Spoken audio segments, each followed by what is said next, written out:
Lesson 6 Mijbil the otter part 2। Word meaning है thraldom means होगा being under the control of, प्रभाव में।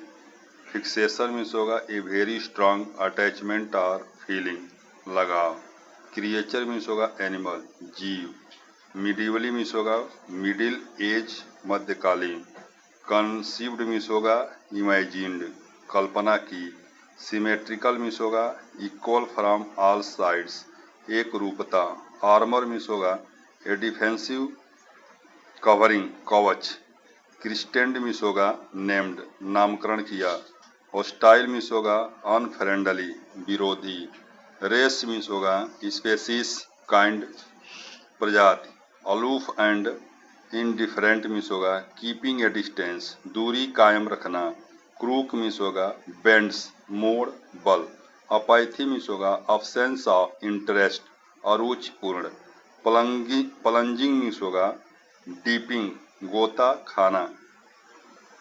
Slosh means होगा to cover with mud, कीचड़ से भरना। सो टू स्पीक मीन्स होगा एज इट वेयर, जैसा कि। प्रोवोकिंग मीन्स होगा कॉजिंग एंगर, उकसाने वाला, चिढ़ाने वाला।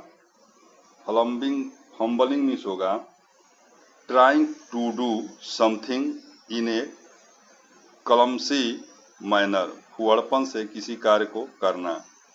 ट्रिकल मीन्स होगा to come out drop by drop, पानी का टपकना। चीटरिंग मीन्स होगा प्रोड्यूसिंग अ साउंड, ची ची करना। इरिटेशन मीन्स होगा टीजिंग टू कॉज एंगर, चिढ़ाना। Flick of the neck means होगा a quick light movement of the neck, गर्दन को हल्का सा घुमाना। अब देखते हैं पार्ट 2 के पैसेज को। चलिए पैसेज 2 को स्टडी किया जाए। आज मिजविल द ओटर का सेकेंड पार्ट पढ़ेंगे। लिखा हुआ है with the opening of the sack begin a phase of my life that has not yet ended and may for all I know. With the opening of that sack means होता है उस बोरे को खोलने के साथ ही, उस बोरे को खोलने के साथ ही फेज ऑफ माई लाइफ, मेरे जीवन का एक ऐसा समय शुरू हुआ। Begin a phase of my life, मेरे जीवन का एक ऐसा समय शुरू हुआ। That he has not yet ended, जो अभी तक समाप्त नहीं हुआ। And may for all I know, और शायद जितना मैं जानता हूँ, not end before I do, मेरी चाहत के बिना समाप्त भी नहीं होगा। It is in effect A thraldom to offers an outer fixation that I have seen since found to be shared by most other people who have ever owned one। कह रहे हैं वह एक उद्बिलाव से लगाव है, यह एक उद्बिलाव से लगाव है। इट इज इन इफेक्ट ए थ्रैल्डम, उसे ये एक उद्बिलाव से लगाव है जो मैंने तभी से ही बहुत से अन्य लोगों के साथ बांटी है जो कभी एक मालिक रहे थे, जो कभी एक मालिक रहे थे। Who have ever owned one, जो कभी मालिक रहे थे। The creature that emerged from this sack on to the spacious tiled floor of the consulate bedroom resembled most of all a very small, medievally conceived यह जीव जो उस बोरे में से उस दूतावास के बेडरूम के विशाल टाइल फर्श पर निकला, अधिकांशतः मध्यकाल के काल्पनिक छोटे से ड्रैगन की भांत महसूस हुआ, छोटे से ड्रैगन की भांत महसूस हुआ। From the head to the tip of the tail, he was coated with symmetrical pointed scale of mud armor, between whose tips was visible a soft velvet fur like that of a chocolate. कह रहा है सिर से लेकर पूंछ की नोक तक यह मिट्टी के कवच के समांतर नुकीले स्केल से लिपटा हुआ था, जिसके बीच में नरम मखमली का फर नजर आ रही थी, जो कि चॉकलेट भूरे रंग का मस्सा था। ब्राउन मोल भूरे रंग का मस्सा था। He shook himself, and I have expected a cloud of dust, but in fact it was not for another month that I managed to remove the last of the mud and see the otter as it were in his true colors. He shook himself, उसने अपने आप को हिलाया। And I half expected A cloud of dust, और मैं काफ़ी मिट्टी की आशा ही कर रहा था। But in fact it was not for another month, लेकिन उस पर इतनी मिट्टी कीचड़ थी।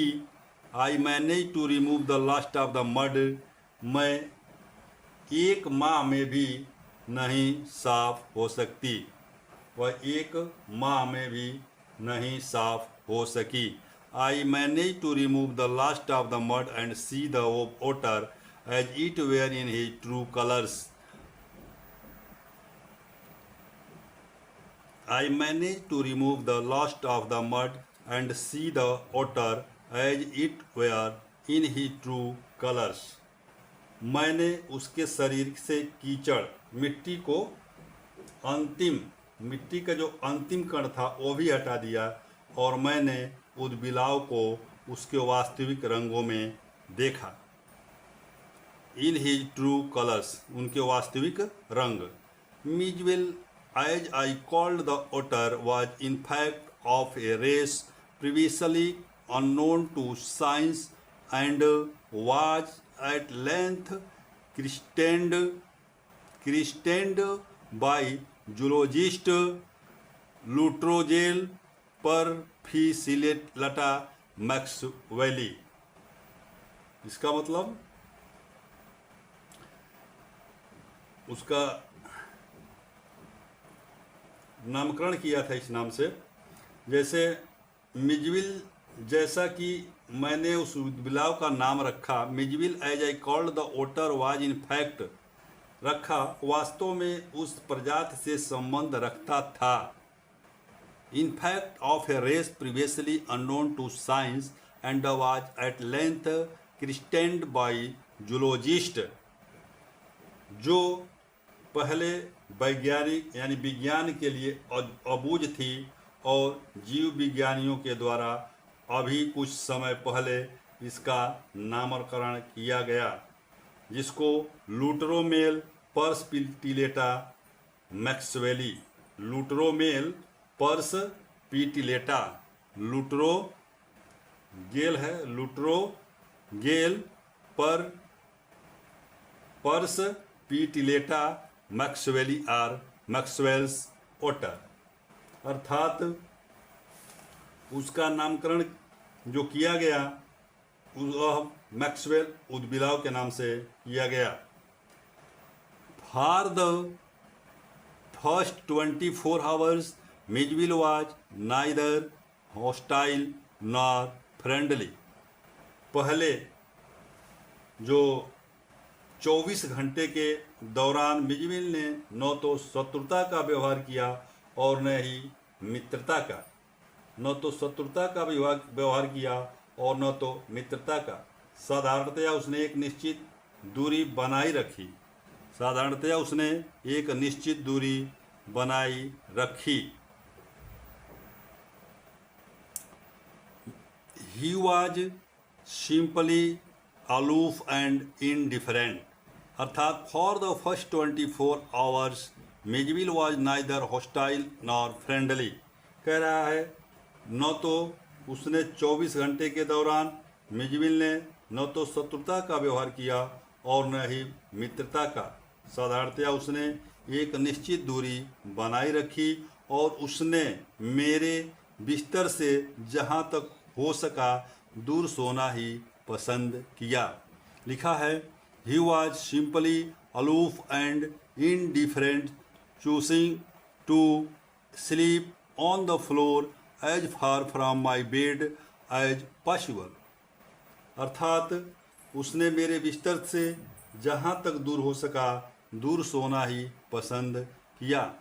The second night Mijville came on to my bed in the small hours and remained asleep in the crook of my knees until the servant brought tea in the morning, and during the day he began to lose his apathy and take a much too keen interest in his surroundings। दूसरी रात को थोड़े समय के लिए मिजविल ने बिस्तर पर आया। कह रहा है the second night Mijbil came on to my bed, मेरे बिस्तर पर आया और मुझे मुड़े हुए घुटनों के बीच सोता रहा। कह रहा है my bed in the small hours and remained asleep in crooks of my knees, मेरे मुड़े हुए घुटनों के बीच सोता रहा जब तक नौकर his apathy on take a keen much too keen interest in his surrounding. यहाँ लिखा the servant brought tea in the morning, वो तब तक सोता रहा जब तक कि नौकर प्रातःकाल के लिए चाय नहीं ले आया, और दिन में वह अपनी निराशा को छोड़ने लग गया और बहुत ही ज़्यादा रुचि अपने चारों तरफ की वस्तुओं में लेने लगा। लिखा है during the day he began to lose his apathy and take a keen much too keen interest in his surrounding, और अपने ज़्यादा रुचि अपने चारों तरफ की वस्तु में लेने लगा। नेक्स्ट में लिखा I made a body build for him, मैंने उसके शरीर के लिए एक पट्टा बनाया और and took him on a lead to the bathroom, और उसे बाथरूम की तरफ ले गया। Where for half an hour he went wild with joy in the water, जहाँ आधे घंटे तक वह पानी में गोता लगाते हुए और इसमें लोटपोट होते हुए उत्तेजित हो उठा। You went wide the joy in water, plunging and rolling in it, shooting up and down the length of the bathtub underwater and making enough slosh and splash for a hippo। वह स्नान करने के tub की पूरी लंबाई तक पानी में उछलता कूदता रहा और दरियाई घोड़े की तरह खूब उछल कूद मचाता रहा। This I was to learn is a characteristics of otter, मुझे यह पता लगा कि एक उदबिलाव की विशेषता है कि पानी की एक एक बूंद जैसा कि कोई कह सकता है पूरे स्थान पर फैलाई जाती है। Every drops of water must be so to speak extended and spread about the place. A bowl must at once be overturned, or if it will not be overturned। एक पात्र एकदम ही उलटा दिया जाता है और यदि यह नहीं उल्टाया जाता है तो ये उदबिलाव इसमें बैठ जाते हैं। A bowl must at once be overturned, or if the will not be overturned, be sat in and splashed in until it overflows. Water must be kept on the move and made to do things when static. It is wasted and provoking. कह रहा है पानी को बहते रहना चाहिए, अर्थात कहने का मतलब ये है उद्बिलाव इसमें बढ़ जाता है और इसमें कूदते रहते हैं जब तक कि यह बाहर गिरने लग जाए।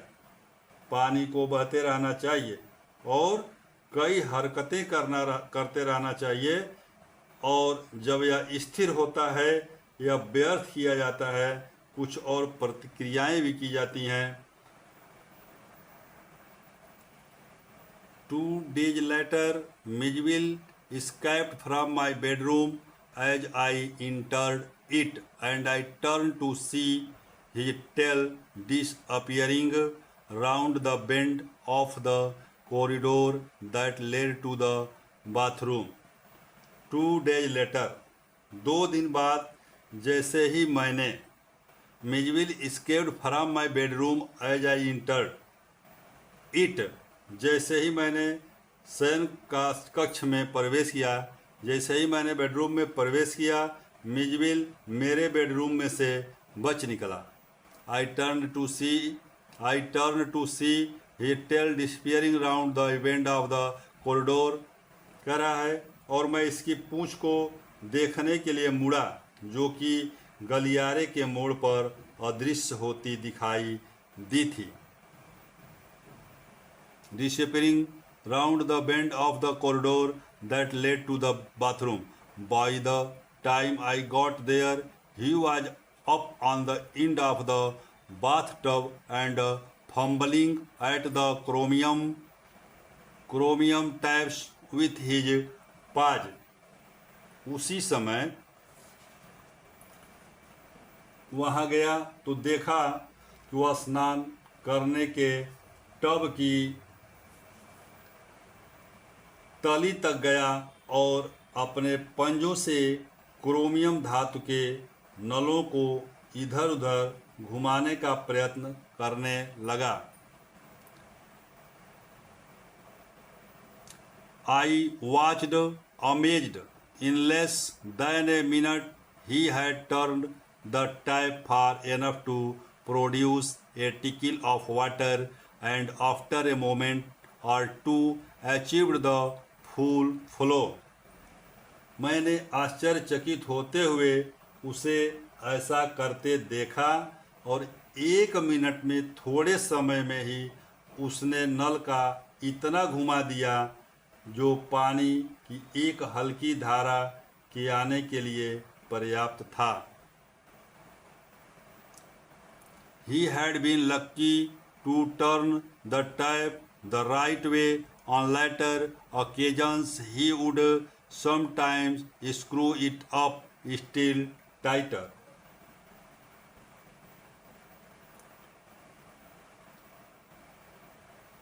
और 1 या 2 क्षण के पश्चात इसमें से पूरा बहाव आने लगा।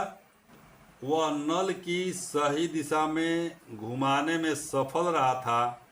कई दूसरे बाद के अवसरों पर वह कभी कभी इसे और ज़्यादा सख्त बंद कर देता।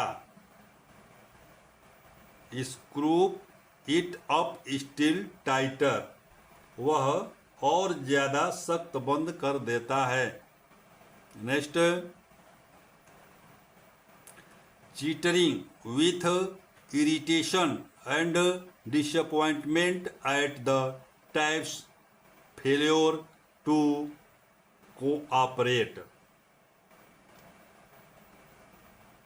कह रहा है और नल के उनका साथ न देने के कारण, पानी न आने के कारण, निराशा और चिड़चिड़ेपन के कारण आवाज़ करता रहता।